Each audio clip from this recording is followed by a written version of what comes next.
दोस्तों, इस दुनिया में कोई भी किसी का अपना नहीं है। अगर आपको भी लगता है कि इस दुनिया में सब कोई अपना है, तो आप बिल्कुल गलत हो। क्योंकि जब आपको उन लोगों की जरूरत पड़ेगी, तो कोई भी साथ नहीं देगा। ये एक कड़वा सच है। आप लोग इसे जितना जल्दी अपने दिमाग में बैठा लो, उतना ही आप लोग के लिए अच्छा होगा। तो चलिए दोस्तों, आज की इस बौद्ध कहानी के जरिए पता करते हैं कि सच में कोई भी अपना है भी या नहीं। आप लोग इस कहानी में हमारे साथ अंत तक बने रहे, क्योंकि आधा अधूरा ज्ञान विष के समान होता है। तो चलिए बिना समय बर्बाद किए कहानी को शुरू करते हैं। पर वीडियो में आगे बढ़ने से पहले, यदि आप भी भगवान गौतम बुद्ध के सच्चे भक्त हैं, तो इस वीडियो को लाइक करके कमेंट बॉक्स में नमो बुद्धाय जरूर लिख देना। और दोस्तों, यदि आपने अभी तक हमारे चैनल नरवाल मोटिवेशनल को सब्सक्राइब नहीं किया है, तो चैनल को भी सब्सक्राइब कर लेना, ताकि आने वाली वीडियो सबसे पहले आपको मिल पाए। तो चलिए आज की प्रेरणादायक बौद्ध कहानी को शुरू करते हैं। बहुत पुराने समय की बात है। एक गांव में एक दुखी परिवार रहता था। उस परिवार में 7 लड़के और एक लड़की थी। उन 8 के माता पिता जल्दी ही गुजर गए थे, तो बच्चों ने भी जल्दी ही अपनी अपनी जिम्मेदारियां समझ ली थी। शुरू में सबको गुजारा करने में काफी परेशानी हुई थी, लेकिन समय के चलते सब कुछ उन्हें आसान लगने लगा था। अब उन्होंने माँ बाप के बिना जीना सीख लिया था। वह 7 भाई और एक बहन इस गांव में बड़े प्यार से मिलजुल कर रहते थे। दिन निकलते ही 7 भाई शिकार के लिए निकल जाते और बहन सबके लिए खाना पकाती थी और घर के बाकी के दूसरे कामकाज करती थी। भाई जब जंगल से वापस आते तो साथ में बड़े बड़े जानवर, पक्षी आदि को मारकर लाते थे। वह 7 भाई जो भी चीज लाते थे, बहन उनके मांस को बड़े चाव से पकाती थी और सब भोजन करके बड़ी तृप्ति का अनुभव करते थे। ऐसे ही दिन गुजर रहे थे। एक दिन की बात है, 7 भाई जंगल में शिकार करने के लिए गए थे। शाम होने वाली थी। बहन सबके लिए खाना बना रही थी। जब वह सब्जी बनाने के लिए उस सब्जी को काट रही थी, तभी चाकू की तेज धार से उसकी एक उंगली कट गई। अब उस कटी हुई उंगली से खून की धारा बहने लगी। अब बहन ने सोचा, यदि मेरे भाइयों ने मेरी कटी हुई उंगली देखी तो मेरे भाई बड़े दुखी हो जाएंगे। इसीलिए ने यह सोचा कि अपने भाइयों को यह बात नहीं बतानी चाहिए और उनसे छिपा कर रखना चाहिए। उसने बहते हुए खून को अपनी ओढ़नी से पूछना चाहा, किंतु उसने सोचा कि उसके भाई उसकी ओढ़नी में लगे हुए खून के धब्बों को देखेंगे तो मुझसे पूछेंगे। फिर उसने सोचा कि चलो दीवार पर पहुंच देते हैं, लेकिन फिर उसने सोचा कि दीवार पर खून को पहुंचना ठीक नहीं रहेगा। उसने सोचा, अगर मेरे भाइयों ने देख लिया कि दीवार पर खून पोंछा हुआ है, तो वह मुझसे अवश्य से पूछेंगे और फिर मुझे बताना पड़ेगा और वह फिर परेशान हो जाएंगे। फिर बहन बेचैन होकर इधर उधर घूमने लगी, लेकिन उसे कोई ऐसी जगह नहीं मिली जहां उसका बहता हुआ खून उसके भाइयों की नजरों से बच सके। इसलिए उसे कोई उपाय न मिलने पर उसने उसी सब्जी में जो खाने के लिए बना रही थी, उसी में अपना खून जो था उसे पहुंच दिया। शाम को जब 7 भाई जंगल से वापस आए तो बहन ने भाइयों के लिए खाना परोसा। आज 7 भाइयों को कुछ सब्जी बहुत ही स्वादिष्ट लगी। 7 भाई अपनी अपनी उंगलियां चाटते रह गए और अपनी बहन की पाक कला की तारीफ करने लगे। अपनी तारीफ सुनकर बहन भी बहुत खुश हुई। 7 भाई दिन भर के काम करने के कारण थके थे, इसलिए 7 भाई उस दिन जल्दी सो गए। अगली सुबह रोज की तरह वह 7 भाई जंगल को चले गए। जब वह थोड़ी दूर चले तो उन्हें प्यास लग गई। तभी पास की झील में 7 भाइयों ने पानी पिया और वहीं के पास के पेड़ के नीचे जाकर बैठ गए और बातें करने लगे कि रात के भोजन में बहन ने जो सब्जी बनाई थी वह बहुत स्वादिष्ट थी। सभी उसी सब्जी की चर्चा करने लगे। 7 भाइयों ने कहा, इतना स्वादिष्ट खाना तो हमने आज तक नहीं खाया। वह 7 भाई कहते हैं, आज घर चलकर इसके बारे में अपनी बहन से जरूर पूछेंगे और जानकर रहेंगे कि सब्जी में उसने ऐसा क्या मिलाया था जिससे वह सब्जी इतनी स्वादिष्ट बनी थी। शाम को 7 भाई जब घर आए तो दोबारा अपनी बहन की पाक कुशलता की तारीफ करते हुए कहने लगे, हमारी प्यारी बहन, कल रात की सब्जी में तुमने ऐसा क्या मिलाया था बहन? बताना तो नहीं चाहती थी, क्योंकि वह सोच रही थी, अगर उसके भाइयों को पता चला कि उसकी उंगली कट गई है तो मेरे सारे भाई दुखी हो जाएंगे। इसीलिए उसने कहा, कुछ नहीं बड़े भैया, सब जो रोज बनाती हूं वही बनाया था। तो उसका बड़ा भाई कहने लगा, प्यारी बहन, तुम्हें आज बताना ही पड़ेगा और मैं जानना चाहता हूं कि हमारी बहन ने इतनी स्वादिष्ट सब्जी कैसे से बनाई। बड़ा भाई आगे कहता है, तुम्हें मेरी सौगंध है बहन, तो तुम्हें आज सच्चाई बतानी ही पड़ेगी। बड़े भाई का सब सम्मान करते थे, इसलिए बहन को भी अब सच बोलना पड़ा। उसने धीरे धीरे सारी बात बताते हुए कहा, भैया मेरी उंगली कट गई थी तो बस इतना सा अपना खून सब्जी में मिला दिया था और ज्यादा कुछ नहीं। मैंने सोचा कि आप लोगों को पता चलेगा तो आप दुखी होंगे, इसलिए मैंने अपने खून को सब्जी में मिला दिया था। यह सुनकर 6 भाइयों ने मन में सोचा, इसके खून की चंद बूंदें इतनी स्वादिष्ट हैं तो इसका मांस कितना स्वादिष्ट होगा। रात के खाने के बाद 7 भाई सोने के लिए चले गए। 7 में फिर इस बात की चर्चा छिड़ गई। बड़ा भाई कहने लगा, अरे भाइयों, खून की कुछ बूंदें हमारी बहन की इतनी स्वादिष्ट है तो सोचो उसके शरीर का मांस कितना स्वादिष्ट होगा। सबने बड़े भाई की हाँ में हाँ मिलाई, परंतु छोटे भाई को यह बात गलत लगी। उसने बड़े भाई का मान रखते हुए कुछ नहीं कहा और अगले दिन शिकार के लिए 7 भाई जाते हैं। उस समय 7 भाइयों ने योजना बनाई कि बहन को मारकर उसका मांस बनाएंगे और खाएंगे। बहन का मांस खूब स्वादिष्ट होगा। 7वें भाई को अपने बड़े भाइयों की योजना बिल्कुल भी अच्छी नहीं लगी। वह अपनी बहन को बचाने के लिए बेचैन हो गया। वह खुलकर इसका विरोध तो नहीं कर सकता था क्योंकि 6 भाई एक तरफ थे। सभी भाइयों ने मिलकर एक टीले पर बांस के पत्तों का एक चबूतरा बनाया जिसे चांद कहते हैं। उनकी योजना यह थी कि बहन को बहला फुसलाकर यहां पर लेकर आएंगे और तीर मारकर अपनी बहन की हत्या कर देंगे और उसका स्वादिष्ट मांस खाएंगे। अगले दिन बड़े भाई ने अपनी बहन से कहा, मेरी प्यारी बहन, अब तुम बड़ी हो गई हो और शादी के लायक हो गई हो।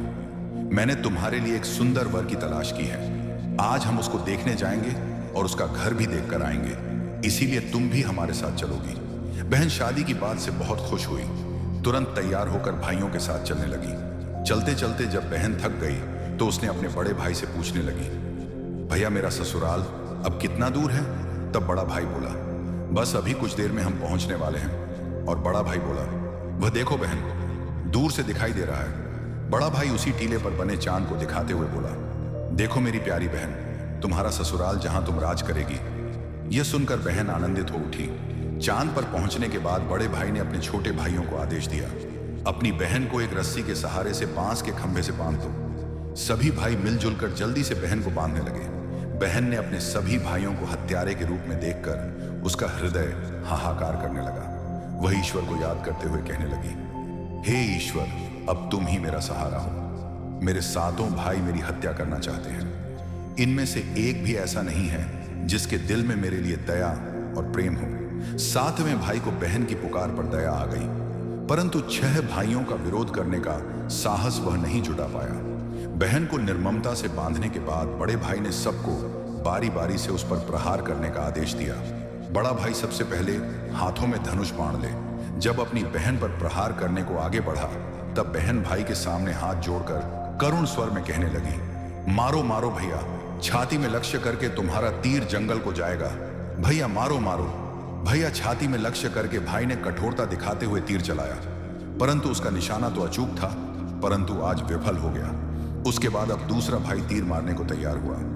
बहन ने उसके आगे भी हाथ जोड़कर वही करुण रूपी गीत गाया, उसका भी निशाना चूक गया। इसी तरह सभी भाइयों ने बारी बारी से बहन की छाती को लक्ष्य करके तीर मारने की कोशिश की, परंतु बहन हर बार यही दोहरा रही।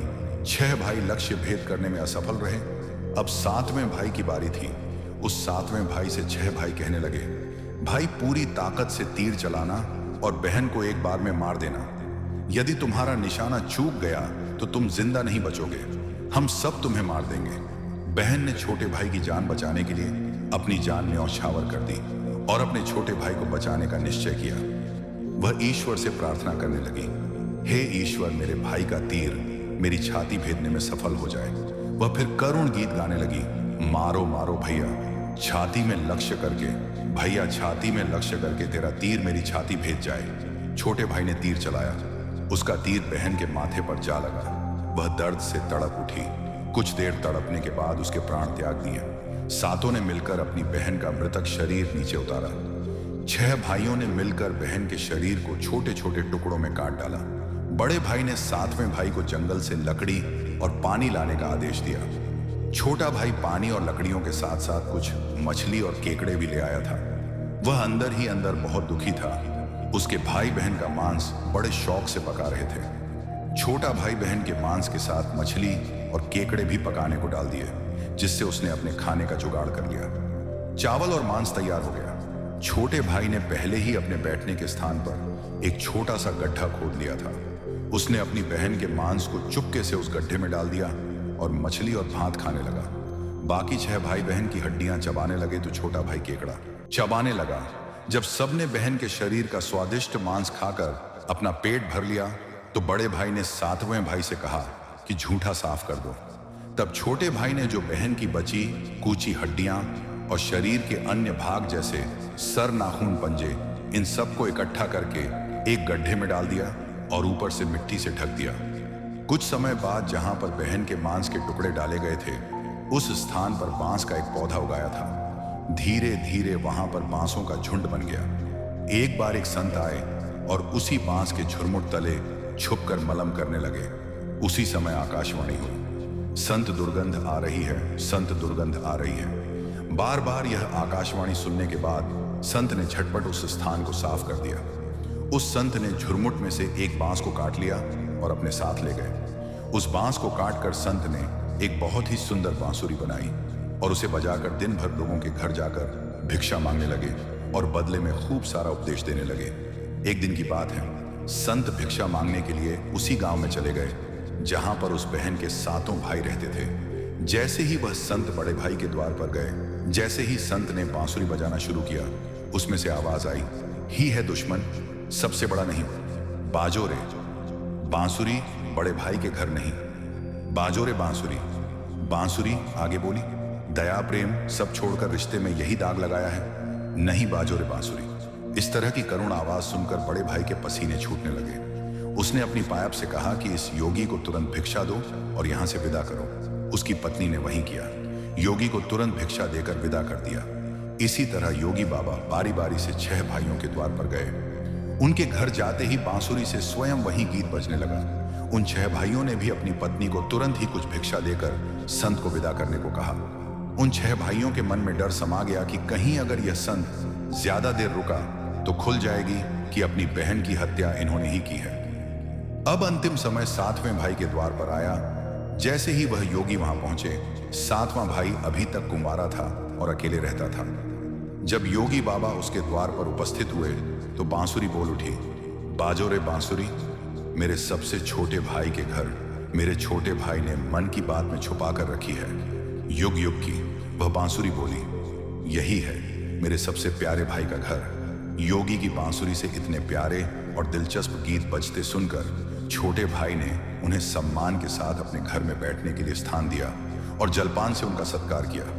उसके बाद छोटे भाई ने बांसुरी के विषय में चर्चा की। योगी ने के जन्म की कहानी छोटे भाई को बताई कि कैसे उन्होंने बांस को काटकर बांसुरी बनाई है और कैसे आकाशवाणी हुई थी। छोटे भाई ने उस बांसुरी को योगी से मांगने की प्रार्थना की। योगी ने उस छोटे भाई को वह बांसुरी सौंप दी। योगी के चले जाने के बाद छोटे भाई ने बांसुरी को अपने बिस्तर के सिरहाने की तरफ साफ सुथरे स्थान पर धूप दीप जलाकर सम्मान के साथ रख दिया। कुछ दिनों के बाद छोटे भाई के घर में परिवर्तन दिखाई देने लगे। जब वह काम से घर लौटकर आता तो सारा घर साफ सुथरा होता था।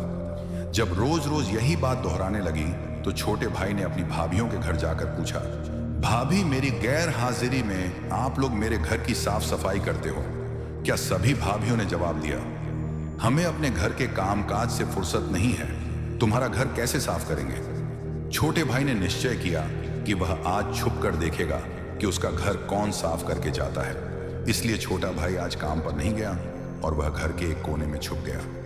घर सुनसान होते ही जहां पर बांसुरी स्थापित की थी वहां से उसकी बहन की शक्ल की एक लड़की निकली और उसने घर का सारा काम किया और फिर उसी बांसुरी में समा गई। छोटे भाई ने यह सब देखा तो उसे अपनी आंखों पर विश्वास नहीं हुआ। फिर छोटे भाई ने यह बात अपनी बड़ी भाभी को बताई।